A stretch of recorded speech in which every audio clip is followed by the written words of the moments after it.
Boo. Hello, good morning. How is everybody?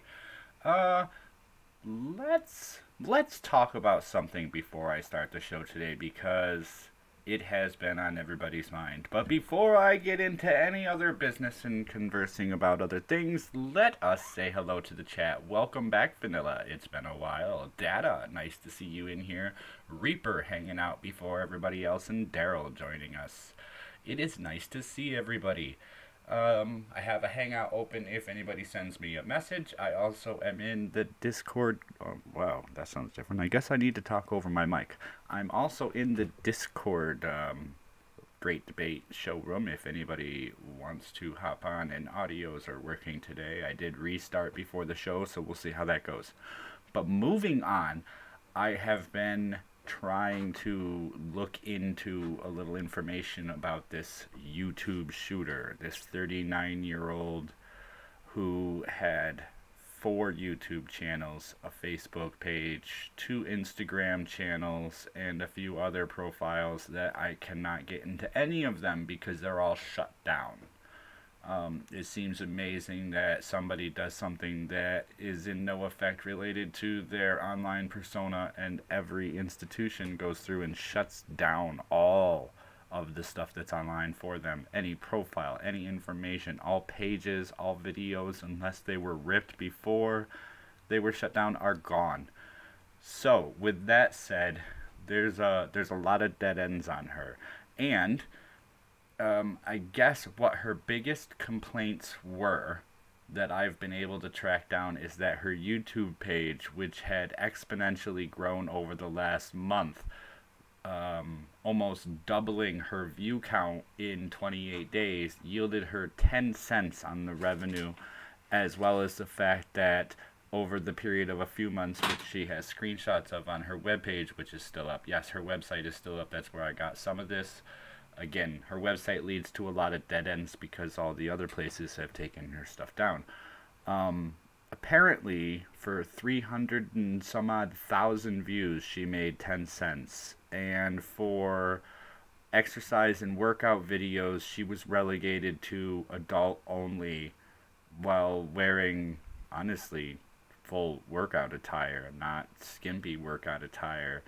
And other people get away with it. So it's like selective migration of YouTubers to this back field. Let's call it the field. They're putting YouTube users in the field, and nobody sees what's in the field because they're all paying attention to what's going on in the graveyard.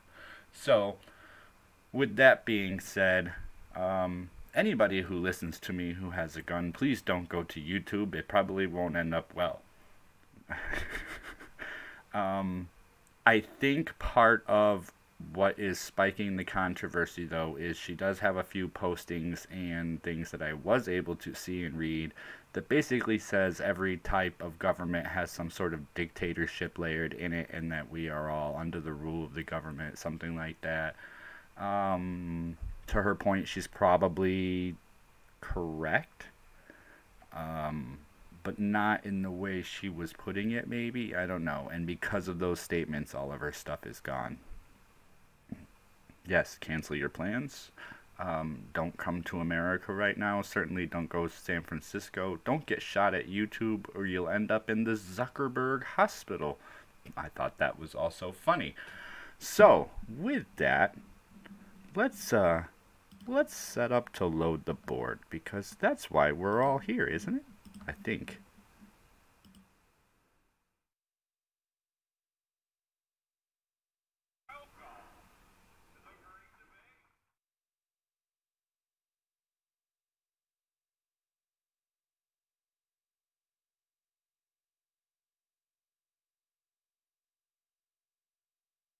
I like that.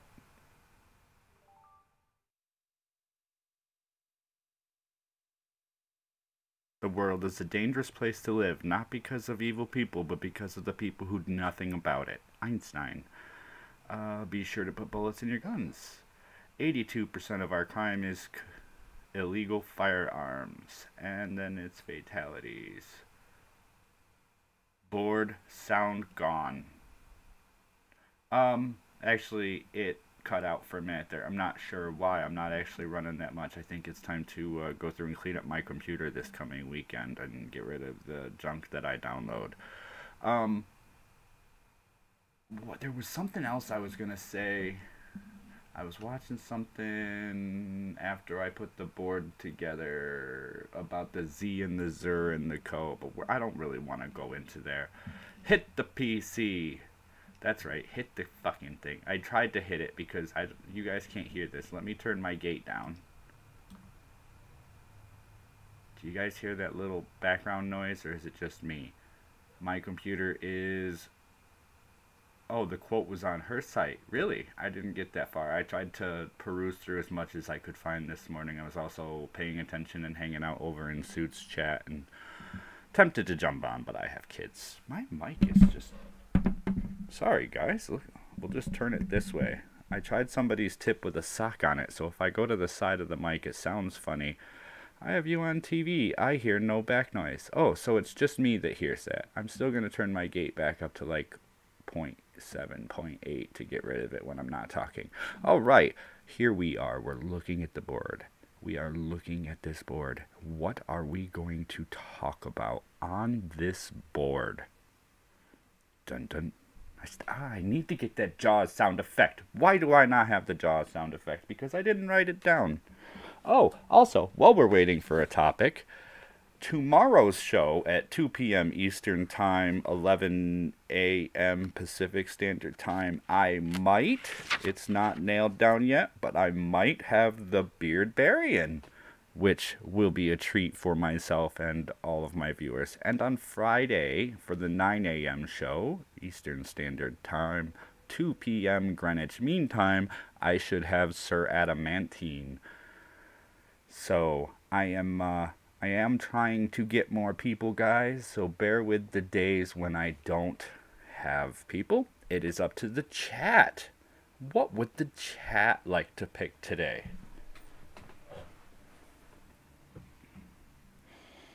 Yes, there are people that I have to work on for a week. A lot of guys have very busy schedules. So if Beardy doesn't make it tomorrow, it's not his fault. He's got a lot he's going through right now. And I told him that I do understand, because we kind of all have our own scheduling issues, which is why my show has the time it does. But we have Henrik out there saying he wants to talk about mainstream media. So... Burnside, what would be the solution to fake news? This is a very open-ended question for a reason, because in order to decide what the solution to fake news would be, you have to decide what is fake news, what is real news. How do you decide what the truth is and who's bringing you the truth? And this is what I come up with. When I see a news show, I realize I'm getting more of the truth. When you... Let me break this down. I like Tucker. Tucker's cool. The way he does things and he attacks into the situation is awesome. However, the way he does it also doesn't feel like reporting to me. It feels like what he's doing is he has his story, he knows what he sees, and he's looking for the answers to the questions that he has about what he sees. And I think, personally, I think one of the points of view of a reporter is supposed to be to walk in there removing any of your preconceived ideas or notion about what it is you're reporting on. And you're supposed to walk in and ask the questions. And the answers to the questions from the people that you're interviewing, talking to, or whatnot, those answers are what the news is. The news is not the broadcaster bringing it to us. It's not the station bringing it to us. It's not the question leading in to get a direct answer. It's that open-ended question that the reporter asks the person on the show. So, you are Miss L whatever, and you're here today to talk about gun rights. What do you have to say about gun rights? Let the person explain their position. Not, hey, you're here to talk about gun rights. So, to the best of our knowledge, your stance on gun rights is you believe that nobody should be able to own a gun without proper governmental licensing to own a gun.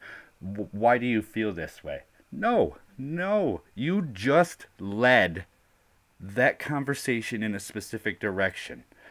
What the news is the news is the information from the source. So you're not the source. The reporter is not the source of the news. The organization is not the source of the news. The source of the news is the right question being asked. And the person who's being asked that question to be allowed to get out what they're saying. That's the news. If somebody who's watching agrees or disagrees with that statement, that's where they fall.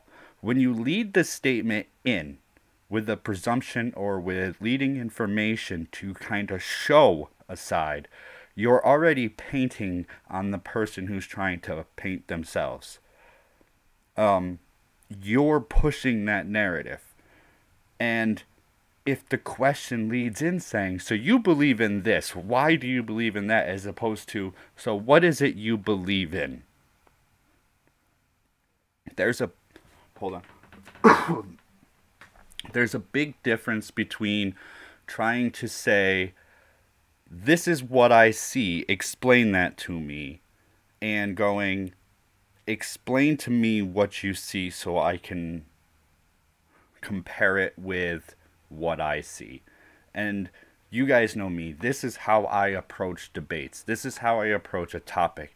You look at something from its pure form. So if I'm going to sit here and explain to you my point of view, let's say I have a guest on who just goes, but wait, do you look at it like this with the impending disaster of the feminism that we have in our world? But wait, you just interjected. If you want to know my opinion, ask the open-ended question and allow me to state that opinion from how I see it. Once you line up that question, my answer, if I'm paying attention to you, is going to be to the way you word the question, which changes the answer. Simple. Eradicate mainstream media, CNN, Fox, a whole lot of them. Get rid of them if they are talking heads for the big government agencies and now corporations. Get rid of them. Our personal responsibility is to find the truth ourselves. You can't take someone's word for it just because they're wearing a suit and talking a certain way. That's so dangerous. Right on. Question everything, believe no one. I like your brain, Boris. How did that stick, guys? I'll take it for now. Maybe I'll make a pun with it later. But how am I Boris? Really? Okay. I'm not even Russian. We're going to have to talk about the controversy. And then you can call me Boris as I move it across the USSR. I mean, Russia. Don't correct me. I know what I'm saying. Again, questions. Reporters are supposed to ask questions. When you go into a company and you're interviewing the person, you're not trying to lead that conversation into the point. You're trying to make the person show you the point of their end of the conversation. You need to ask them open-endedly how they see things so that you can take their viewpoint and then ask them questions that lead into that viewpoint. So if that's the way you see it, how does that relate to this? Don't lead in the question with, but what you're saying is, so what you're saying is, so what you're trying to say is, stop telling me what I'm trying to say. Let me say what needs to be said, accept what I've said, and let the people make their judgment from what I've said thereon. Anything else? The truth is out there. The X-Files. It's sticking because a sock puppet and a reaper are forcing it.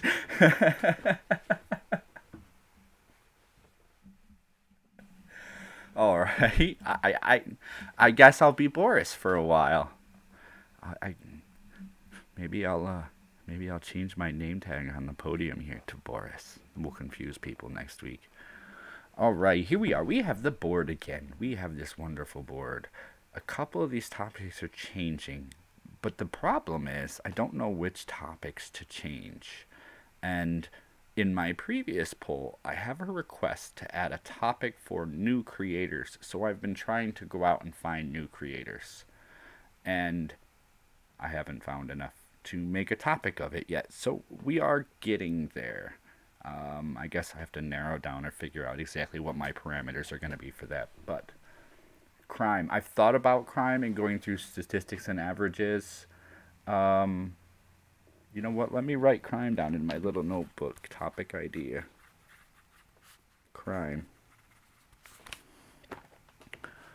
I like it. I like it. But with that on the notebook, where do we go to on the board? So many wonderful things. Now, I put a lot more open-ended questions in and changed a few things this morning when I went through it. So we'll see what happens with that. I have stats for Chicago crime rate if you need it. Isn't Chicago usually teeter on the highest gun violence cities, among other things? We have Lacey Ann with school just before Dada flings in with the yelling out of sex, so we're gonna go school. How should we decide what to teach students? Well, we've talked about students and what they learn and how they learn. And obviously, this changes from area to area. And obviously country to country, because when you learn in certain areas, you're going to learn different things. It also, depending on the areas you go to, different schools leave in the ability for parents to say, I wish my kid not to partake in sexual education, or I wish my kid to partake in extracurricular activities, sports, or music, band, and such. How do you, and obviously this isn't a blanket decision, but different ways of looking at this, we can come up with different answers. But how do you decide in a general base what to teach kids? And in deciding this, realize that I'm trying to ignore Bush's No Child Left Behind and all the awards for everyone BS. And I just want to look at what is it we want our kids to learn in school? And what is it that we need them to learn in school? And let's put an emphasis on the need and throw a little want in there just to make sure that we are teaching these kids how to move forward from where we are, which is the inevitable goal of teaching somebody. It's to teach them what we know so they can improve upon it later. What do we got? We don't teach students, we teach students how to Google. You decide what's necessary in life and teach them how to do it. Family, healthcare, the STEM fields, and arts. As far as education, kids need science, math, history, and some rudimentary health. Reading, writing, and arithmetic should all take priority, not just teaching them to comply with society. Life and survival skills. Yes, all of these things are important, and all of these things I've brought up, and they all need to be a part of our education. And I want to toss in there that I always believe that aside from what government is being taught, children, teenagers, as they begin to come into adulthood, really need to understand the repercussions for the things that they do and know what it is that will result in those repercussions. And I feel that with all the legislations and laws and rules and mandates and whatever else is out there, that not teaching students what the world is actually like, what is really waiting for them. If you accidentally get into a car and you slide into another car and kill another driver, even if it was an accident, realize that you will be doing time. Maybe that'll convince more people to not speed. Maybe it'll convince people to drive safer. If you teach persons that little things and the ways they do will affect the outcome in the future, then that will change how people go about things, which is why I want to leave, the whole gender assignment and shit out of it. I want students. I disagree and I agree with the statement that I'm about to say, which is difficult. I want younger students to be force-fed information that doesn't change. So the younger kids should be force-fed how to read and how to do math. And socioeconomical issues should wait for them until they can fully digest the amount of information that they're going through. Get through the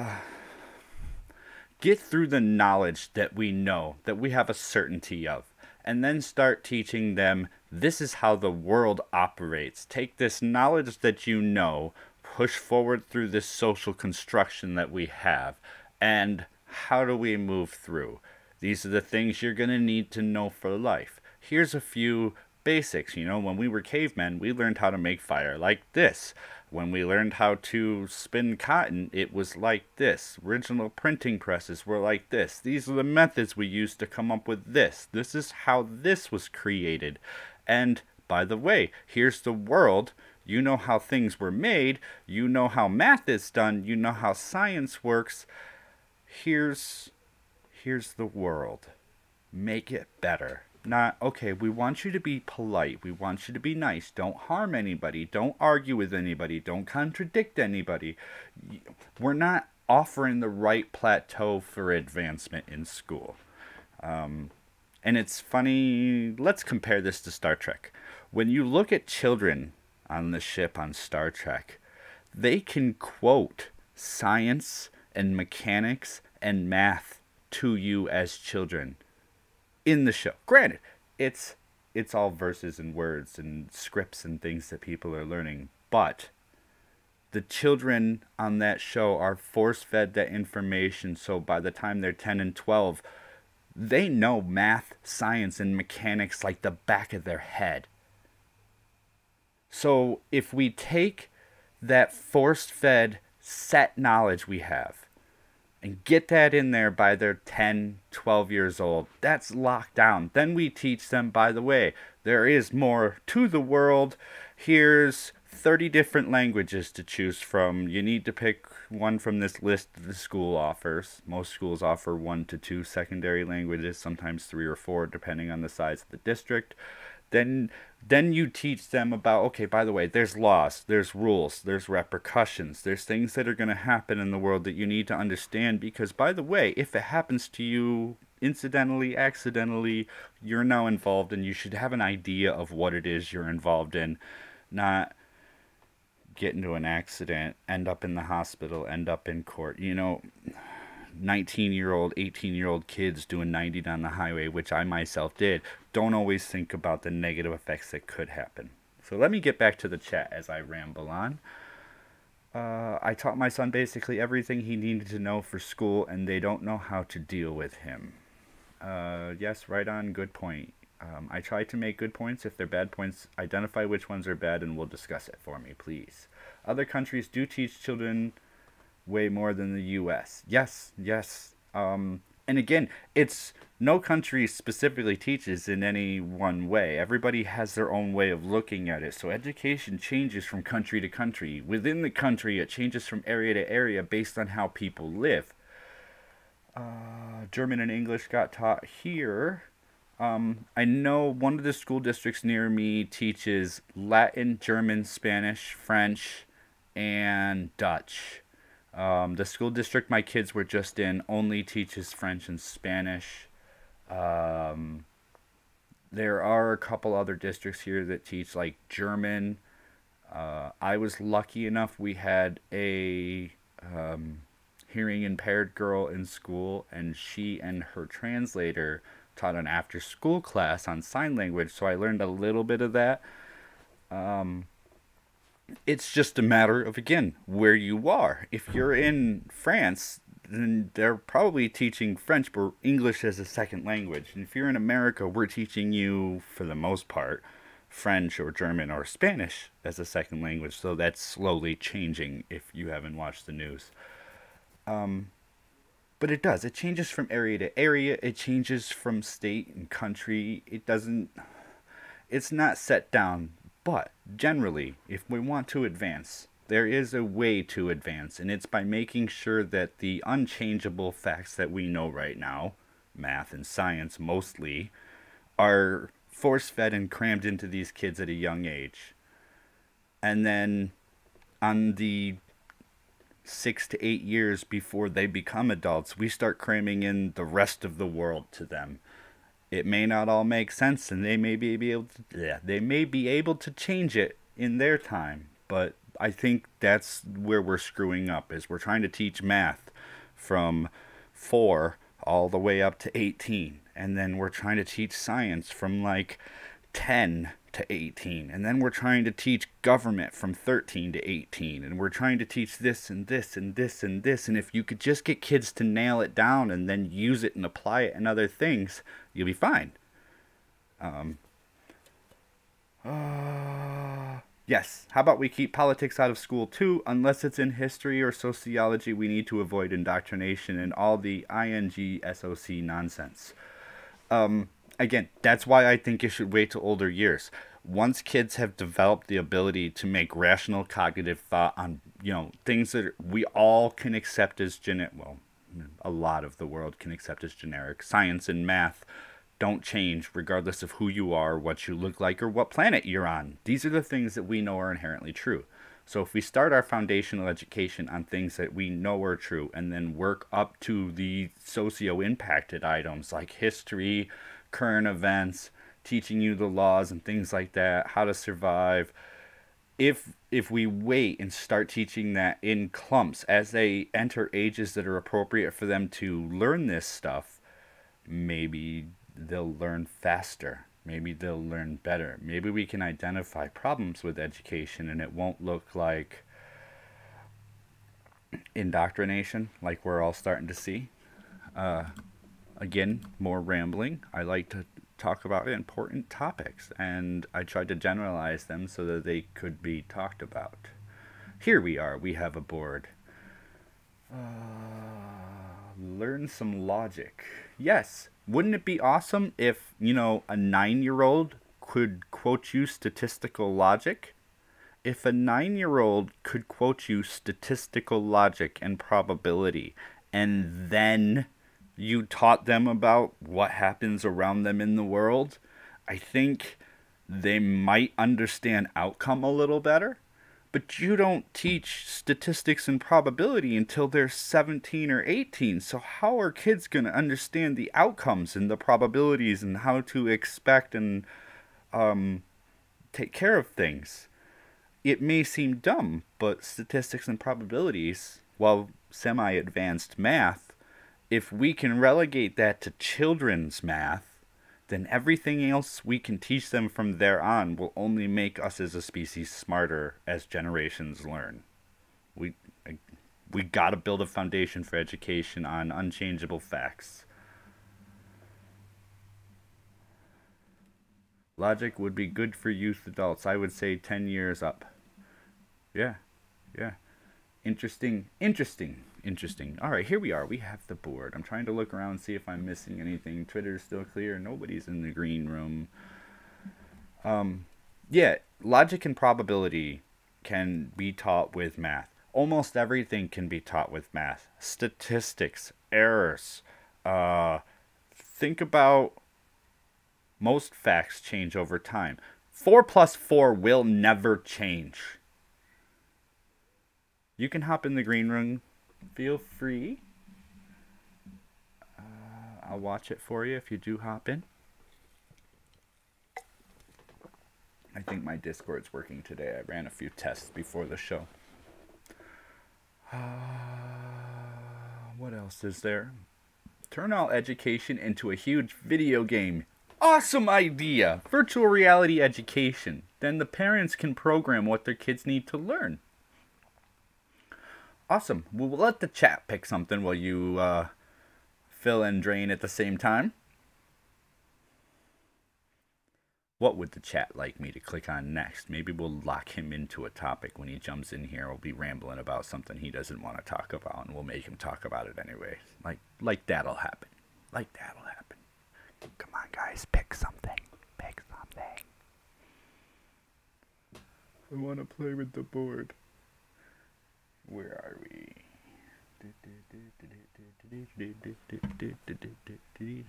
I don't even know what I'm singing. All right. Let's make the buttons light up. Let's make the buttons light up. See if anybody wants to pick the buttons as they light up. Who do we still got with us? We got Reaper and Wasteland and Brunard. Stripper heels. He loves them stripper heels. Should government agencies be holding conversations on their social media accounts? Dun dun.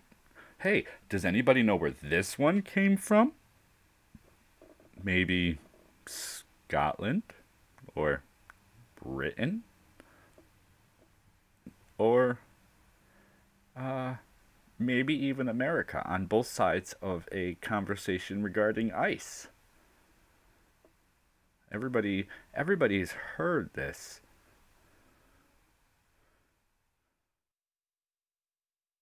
Four plus 4 will never change. It's like saying 2 plus 2 and 2 times 2 have the same result. It's true. Correct. I'm worried about what the point was. And I'm also just noticing that Adam K does not have a wrench. And we need to correct that because wrenchless. There you go. Adam K now has a wrench. Thank you for contributing to the conversation. Let's see. I like it. Keep the thoughts visible and to the public. Okay. There's no problem I see with government agencies or police agencies making posts, making information relevant, putting it out there for citizens to understand. No, it wasn't a confusing statement. I understood the statement. Both are true. Both cannot change. And teaching them, did that not give you a wrench? What is going on?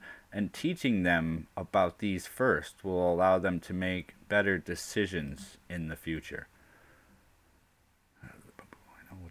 I don't know. I have mixed feelings. The public will only know what they want them to via social media. And again, what would be okay? First of all, social media was meant to socialize. Socialize means interact. And if you want to interact with your community, you don't want to sit there and put things out that make some of the community feel shunned. When you put a statement out that says, don't do bad things on the internet, we're watching, that kind of is a way to instill fear on people from a government organization over a social platform. So you're saying, oh, this way I use to converse with my friends is now being fully monitored by the government. Okay, you're letting me know that, you know, if you feel I broke the law, I'm in trouble. What's breaking the law again? Can you tell me? Don't be smart with me, Sonny. And that's what that conversation feels like. But then let's look over at California. Yeah, I was trying to say it funny and said it fucked. Let's look at California. Now, in California, you have people in the state. There, I don't know why it took. There it is. Now it says you have a wrench. I don't know what's going on. YouTube's broken. Somebody shot a server. I mean, somebody broke something. If they're on there talking about how you should be scared of this or scared of that because of what they'll do, that's one thing. And then over in California, you have people posting information about non-citizen release dates and times, which is perfectly legal. And then you have other ones posting information about, oh, by the way, ICE is coming. Everybody look out. Then why? All right, so if we say that it's okay for them to communicate, we have to make sure that we establish the ground rules for what they're allowed to communicate and what their abilities are within communicating. If Scotland wants to put out a tweet that says, be careful what you say online, at the same time they're holding a court case against a Scotland resident for something he said online, then it's the government saying, we're cracking down on you whether or not you actually offended somebody for offensive speech towards somebody. And that takes away freedom. So again, to what the why can't I think of his name? Jordan Peterson says, how are we supposed to have a conversation if I have to fear offending you? Offense is taken, not given. You're creating a fear state by posting on social media. Even the police chief or mayor that was posting the release dates and time of ICE kind of creates a fear state for the other side. At the same time as one mayor posting information that ICE is coming creates a fear state for those who don't want the illegals around. So, should they have the ability to create that fear on a social media platform? On the internet? You're in. Okay, I see you. And I move you there. And it didn't work. Attempt 2. And now you can hear me. Yep, hear you loud and clear. And you're coming through. Everybody else should have been able to hear you. Here we are. We have voice of Burnside, who in the chat is Henrik Thornton. Greeting. We are currently on platforms. I know my timer says timer up. But how do you feel since you're here? Should government agencies be holding conversations on their social media accounts? I'd say instead of governments themselves, possibly representatives, because then you would know you're talking to a specific person who works for that government instead of just the government as a whole. I think it would make it more productive. Okay, so where I'm using two different circumstances. I'm using Scotland and California as my examples here. In Scotland, you have the Scottish police posting that what you say online could potentially make somebody feel offended, and that offense is now prosecutable, while at the same time the government itself is prosecuting something that they believe is offensive. And then in California, well, that's where you have a government organization basically posting on social media to create fear. And then in California, you have two separate examples that create fear on two separate sides with the same issue. You have one person who posted that ICE is coming and gave illegal citizens the ability to try to invade them. And then you have another one that posts when illegal citizens are being released from jails or prisons so that ICE has the ability to detain them. One's creating fear for the illegals, one's creating fear for legal citizens.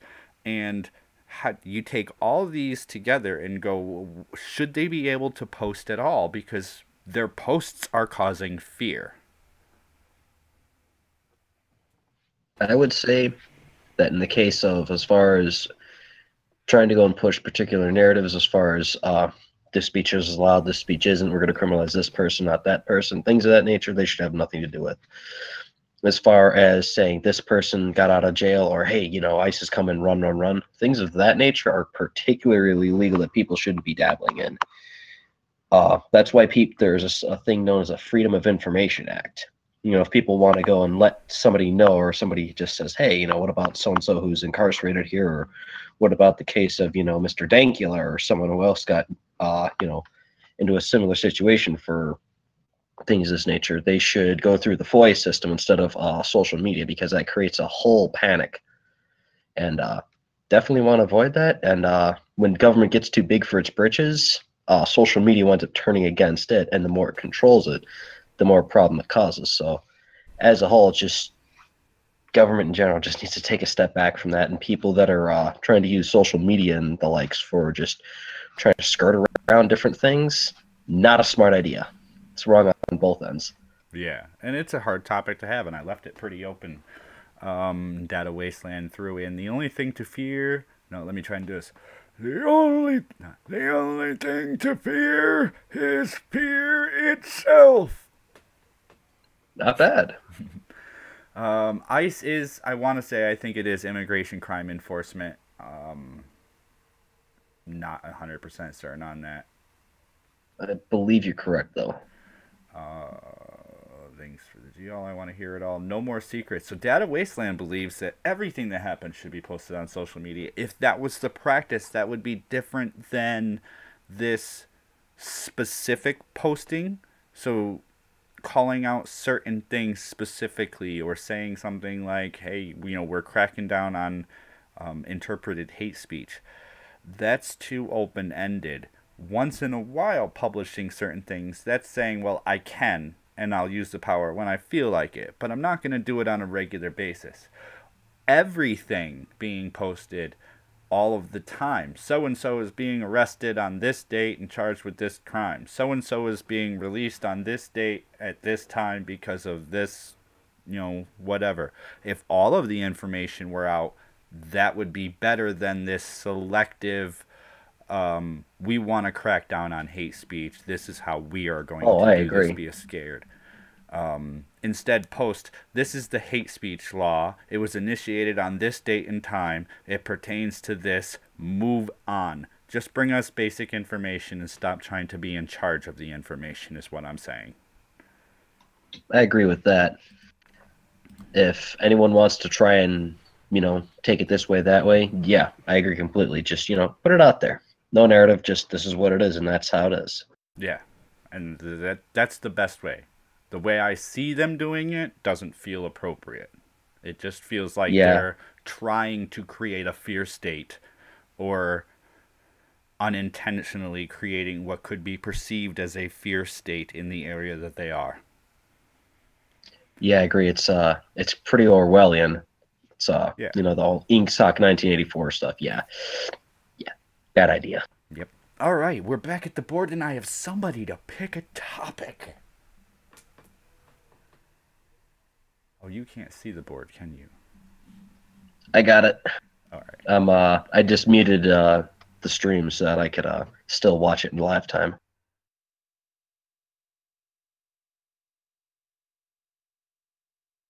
Adam, I don't know if you subscribed, but supposedly the bot assigns 100 bones for subscribing, and Streamlabs plays a really cool thing on my screen. Nice. Okay, so did I pick a topic, or is someone in chat gonna pick one? It's all yours since you're here.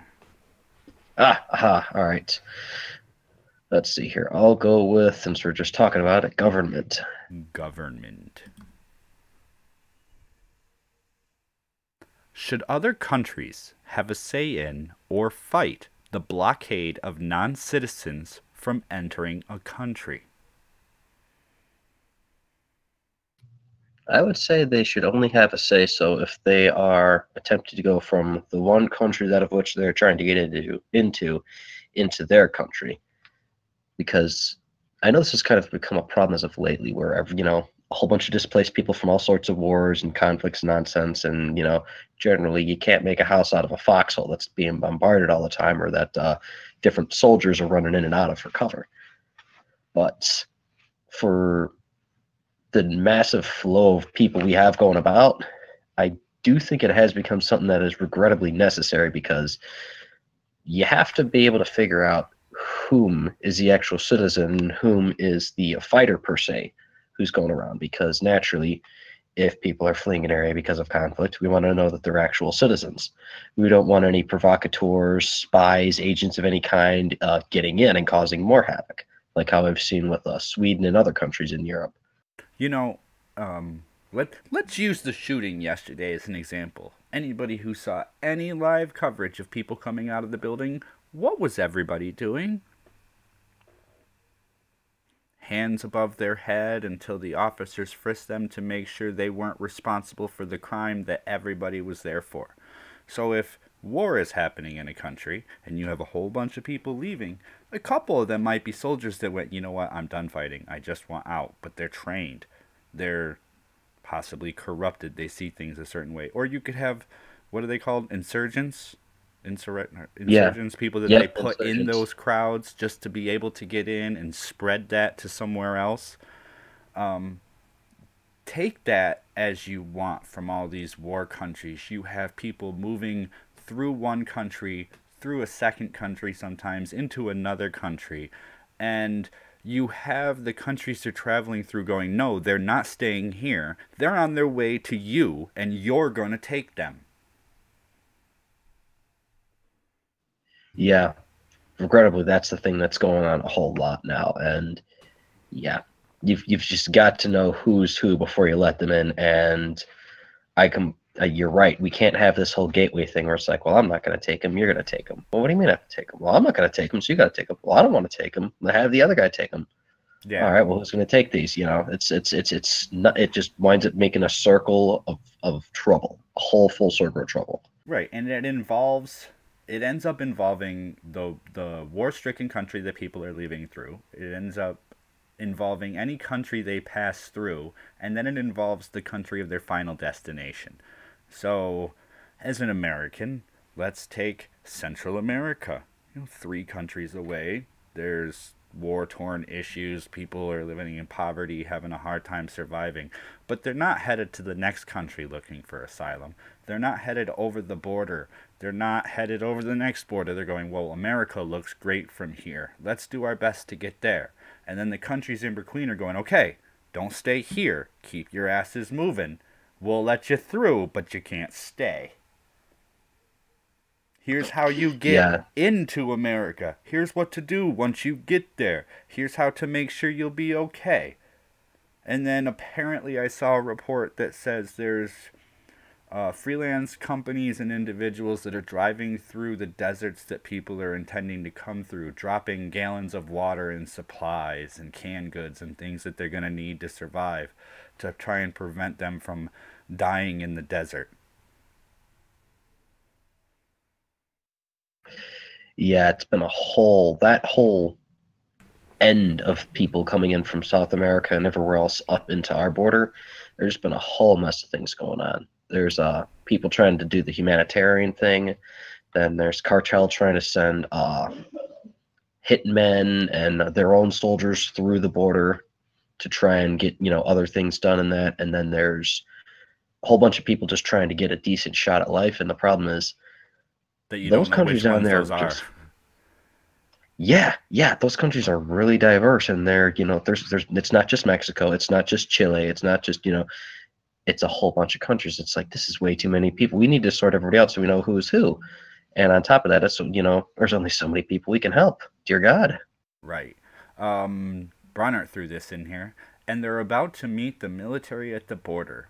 Now, I can say I'm probably not the only one that saw this coming, but when you're going through all the papers of the budget, and they were commenting about all the money going to here for foreign aid, and here to build a wall, and here to build a wall, but no American money was budgeted to build a wall in that specific fund. But Trump was awarded a large increase to his military funding that he is in control of. He gets to direct where that funding goes, and he can't be dictated that that funding cannot be used on a wall from the military funding. And when I heard that, I laughed to myself and said, Trump's going to send the military down there. The ROTC and the National Guard are going to build the wall out of military funds.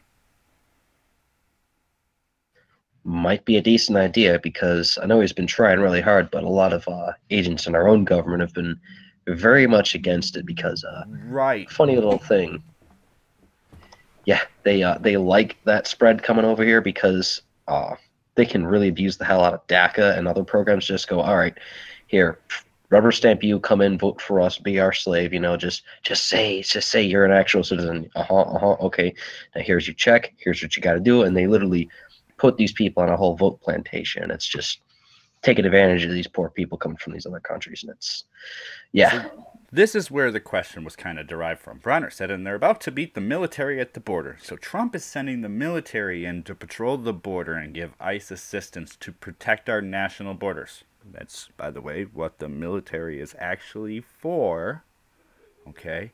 So after he made this decision, apparently Mexico came back with, you don't have a right to not accept these people. They're on their way to you. Our country, our rules. Yeah. We don't have to take them. If the way the situation is, if we have to actually make a wall of troops, it might be a necessary thing to do because things are getting really crazy down there, and you know what? We just can't put up with all the criminality that's coming in, as well as these refugees. If people really want to come in here, become a citizen, get on some type of refugee program like a regular one, like if you're a political dissident or something like that, by all means. Yeah, and it's amazing how many times it can be mentioned, but we'll give you a course for legal action. You're here. You're going to be guaranteed a citizen. Just follow the course that we're giving you. No, no, no, no. We are citizens. You need to make us citizens now. But we want to do that. Just fill out the paperwork and make it legal. No, we are legal citizens. If we fill out that paperwork, we have to pay federal and state taxes. We don't want to do that. Our money goes back to Mexico. But I got to divert before I get on a tangent there. It's all good. Army Corbin, we already send mass amounts of money to patrol the borders. Yes, we do. And isn't it amazing how much money is okay to spend down there, but the rules are to let most people through under certain circumstances? Let's try to get one more topic out before the end of the show. What would you like to do next? Let's see here. Screw it, I'll do transportation. That one looks like something I know next to nothing about. Why haven't we begun to send small groups of people off to work on other planetary bodies? Oh, crap, this is one I actually know a good chunk about. I got lucky. Because that would be transportation. We know we can put people there. There's worries about long-term effects, but we know we can do this. We have the technology to start to build the things that we've talked about in science fiction for years now. Why haven't we begun to actually do it? Well, it's a massive logistics problem, and that's the whole reason why we haven't done it yet. We've been able to land all sorts of robots and stuff, but as far as people and supplies, any form of mining operation or growing or anything akin to that, any type of general construction, it's a massive logistics nightmare because we'd have to send a whole bunch of stuff over there, and we'd have to literally prop up a self-contained, self-sustaining environment that could survive in a vacuum, because almost every other body that's nearby, even Mars, has no atmosphere. And if you're talking about a comet, that's a nightmare in and of itself. I think this is personal perspective, and it's probably absolutely right. The biggest problem with the solution as to why we're not on another planet is we're afraid to let people die. Oh yeah, that is if that is not number one, that is definitely number two. If it becomes a fear of, is there enough supplies to support until we can get the next thing of supplies there? So obviously movies have talked about this, different scenarios have talked about this. You need to land enough supplies to get you through a certain period of time before you send the inhabitants. All right, and yeah, you're right. Whatever you send, whatever structure they land in, would have to be their shelter while they build the next one. And then they have to pressurize it. And then they have to come up with enough air to put in it. And how are we creating the air? They're going to have to grow some sort of vegetation or some sort of O2 transfer kit. Some of this stuff is there. But we don't have a way to say that there's enough supplies to get enough people through a certain period of time without the happenstance that something could go wrong or the funding could drop and we won't send supplies and they're going to sit there and die. Yeah, that's the whole problem of it, is just the logistics of not dying. It's immeasurable. So let's give this a military look. In the military, when you're given an assignment, you're not allowed to care whether or not you're going to make it back from the assignment. This is the order you were given. You go do this order. You do the best of the order with the training we gave you. And that is it. To relegate it down to simplest forms. So if our mission or our transportation to start making settlements became a military run or a government run, with that, listen, you 10 are going, You're in this program, you're signed up, you're trained, you're ready to go, the supplies are there, you're on the next ship, you're going. Good luck. That's the breaking point between why we haven't left the planet, is the concern about life is too high. Do I think that's inappropriate? Yes and no. When you send a legion or a company to fight a war, you do not expect to see that company come back. You hope as much of it as possible will, and that you trained them appropriately, but you don't expect them all to survive. If you send people out into space, develop that preconceived notion that most of the people that go into space are not going to survive. And then, however good you do is a bonus. Yeah, pretty much, because that's it. That's the main problem, is people dying. And if it's not people, it's we're sending robots. All right, well, how good are our robots? Well, they're really crappy, because there's no AI we really currently have, as far as I'm aware of, that can make a smart enough robot to say, all right, I'm going to do this human job of building this thing here and make sure all this thing comes out to spec. Because, yeah, no one wants to lose great people or great minds. And you did make a good analogy. Like, losing good astronauts is like losing good soldiers. Nobody wants to have NASA or the Marine Corps come to the doorstep and say, we're sorry, your children have died. Yeah. And maybe this is part of what we discussed a few days last week. I think it was the Fermi paradox. Maybe this is part of it. Maybe part of the overcoming of space is the ability to lose that umbilical cord to the planet that you started on. Everybody feels so tied to the planet that the thought of never coming back to it is scary. Oh, yeah. I mean, as much as I laugh sardonically about all the gun crime and crap we have over in Chicago, if I'm on Mars, Chicago's looking a lot better than Mars. As Ben Rich, the head of Skunkworks, said in the 80s, we can already take E.T. home. How about we take E.T. from his home? Come on, let's go abduct some other civilizations. That might be a lot easier, not gonna lie. Alright, let's get this board off. We got a minute left. Would you like to promo or say anything else? Let's see here. Later on today, I've got a couple of things going on. If you guys are into politics and that, there's Rebels at the Round Table, although that is more so an extreme, comical, right-wing thing, so expect something crazy. Other than that, I hope to come back on the Great Debate again. This is what Jeopardy should be.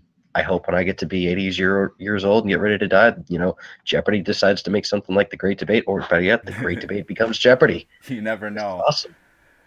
I try to keep it as interesting as I can, that's for sure. We got Reaper throwing some government information in there, and Henrik's channel for people to go visit. Make sure you click on that, take a look, and if you like it, hang out for a while. Thank you so much for joining me today. I really do appreciate it. Oh, not a problem. I appreciate being here, and thank you, Unwanted Reaper, for putting my links there. That makes it a lot easier. And with that, we have our make sure you hit the buttons that you feel are appropriate to be hit on your way out. Thank you, everybody, for joining us, and have a good day.